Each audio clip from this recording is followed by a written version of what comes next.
Give me 1 second looking at some notes here. Hey Ross, well, my money makes money. Rent don't buy. Yeah, I said it. Rent don't buy until you know exactly what you're getting yourself into. Now, you can reference this video right here where I say buy, don't rent. This is a total contradiction of that video. But I want you to think about some things, and I wrote some notes down here on my little notepad, and I'm gonna go through them, and I just wanna know what you think. Now I'm gonna go over some bills that are associated with a house versus renting.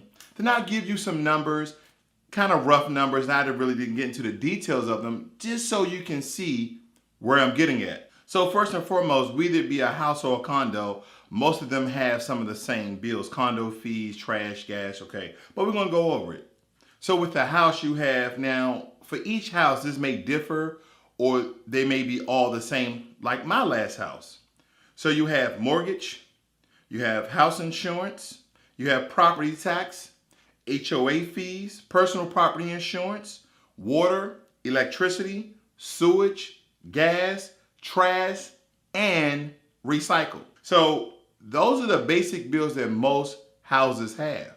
But then we have to factor in some other key things here. Now, most people who get their first house or even their second house, they understand that whether they stay there or they try to sell it, your yard is a big piece of your house. Everybody wants at least their front yard to look well with mulch, sod, flowers, plants, herbs, etc., right? Then if you do it up in your backyard, that's twice as much of fees you'll be paying. You have your lawnmower, you have your gas, you have your oil, unless you have a lawnmower that just sucks up oil and doesn't really have to replace it. But nonetheless, you're paying a fee for that one particular apparatus, that one piece of machinery, just to cut your grass. So here's some other things. Now, we factor in the things that we need to actually live, right? Gas, trash, electricity, water, all those things. What about services bills, right? Those entertainment things you love that are associated with your house or usually go in your house, like cable or satellite or even internet TV, Netflix, Hulu, blah, blah, blah, right? You have all those things. Then if you have all these bills accumulated, now I didn't even count all these bills. I'm gonna let you count all of these bills. Are you still saving and investing? Okay, nonetheless, let's move over to rent, and then after that, we'll go over the bills for the house, okay? Some of these are hard numbers. Some of these are actual numbers from one of my houses, right, that I sold. Rent. Now, granted, some of you will say, man, I'm paying rent, and it's just as much as a house mortgage. You're absolutely correct. But if you just listen to all those bills, now listen to these. You'll have your rent, you have your renter's insurance, maybe water or electric, maybe. Some of those things are included. Like I pay for electricity, but I don't pay for water. And then very few places in the US, you're gonna pay for each bill, unless it's some prestigious apartments where they're gonna make you pay fees as though you were in a house or a condo. Now, in addition to that, we don't pay for maintenance. Now, for your first year or 2 years for your house, you're not gonna pay for maintenance, little knickknacks here and there, but after that, you're gonna pay for those things. As long as you're in an apartment, the apartment's gonna take care of their property with their maintenance men. Now, here's the kicker. I'm gonna move over to some prices, but the point I'm getting at, just so I let the cat out the bag, is before you move out of your apartment, you have to have all your affairs in order to tackle this house, okay? This is no small feat. Everybody's excited about their new house, but no one's doing the research on how much money you'll pay. Now, I went over some bills here, and I diddy up some numbers. Now, first we need to understand that if you're not gonna stay in your house more than 3 years, most real estate agents will tell you you're not gonna make really any money. They really want you to stay in that house 3, 4, 5 years plus, so it builds up equity, the property value builds up, unless you're in a great buyer's market, okay? That means if you're selling, no, let me flip that, that's actually wrong. If you're in a seller's market, you're gonna sell your house for much more than it probably would have been worth if it was a buyer's market. These markets sway from year to year, you just have to watch the trend. So if you're in a seller's market and you're trying to sell your house, it's great, you're gonna get great returns, but if you're a buyer and you're in a seller's market, then you know you're gonna not really make a great deal with somebody because they have a lot of leverage because of the way the market is moving. Nonetheless, here are some bills and the amount they cost over the period of 3 years. And once again, these are rough numbers. This is for 3 years. Water, $3,600 you're paying for water. Sewage, $3,600. Trash and garbage, same thing, right? $4,300. Electricity, $5,400. Gas, $2,800. Then you have mortgage insurance. I factored that in. You have your mortgage, $7,200. HOA fees, $2,100. And then personal property insurance, $720. And I put another fee on here. It's $540. With accumulation, I think it came before I factor in another bill, it was $96,500, and then it went up to like $105,000. So let's just go with the worst case scenario with $105,000.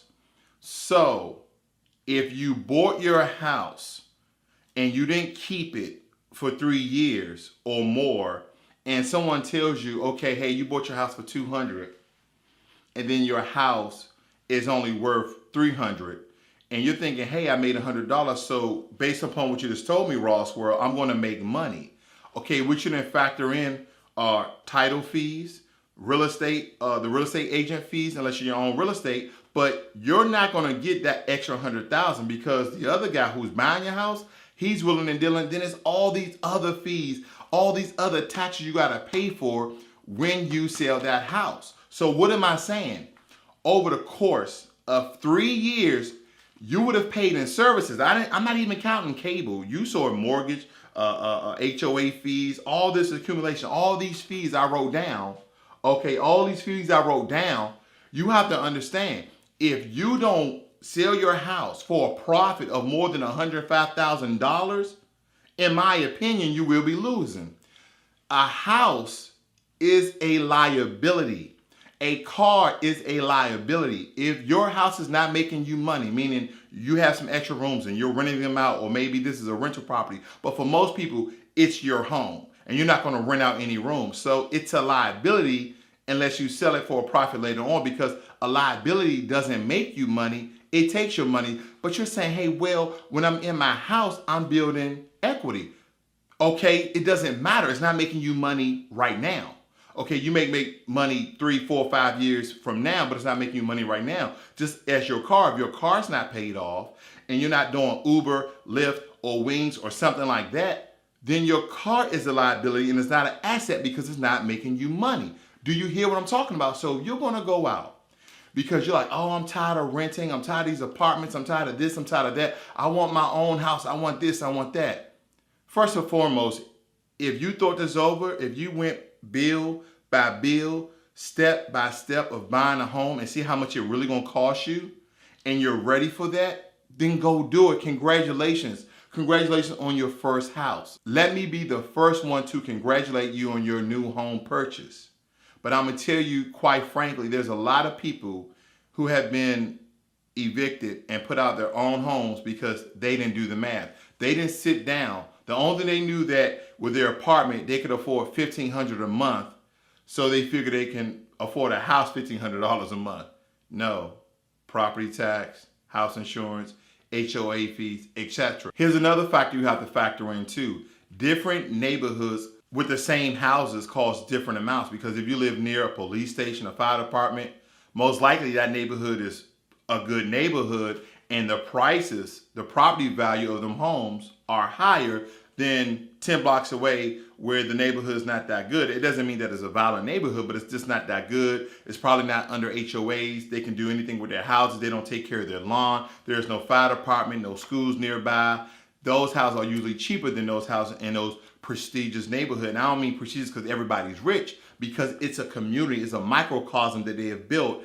And now those homes' property value is great because people like walking to the store, not using their car, walking their kids to school, so on and so forth. So before you go out and buy your house, you may want to think about renting a little bit longer. You may want to try to get some more money in your pocket from different avenues, whether it be residual income.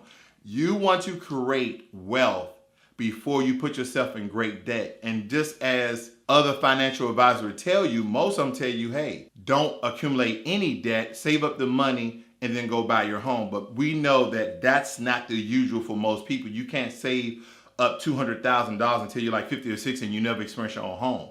I'm just saying, make sure you understand every bill that's associated with that house and how houses vary from neighborhood to neighborhood. Okay, you're in an apartment right now. You're probably paying $1,500 to $2,000. You say I'm gonna go out and buy a house, but understand all those fees I went over. This is Ross World, where I try to break things down for you before you make a decision that may end up bankruptcy. You may end up in bankruptcy. So I want you to think about it, and if you're ready, go get it. I'm out.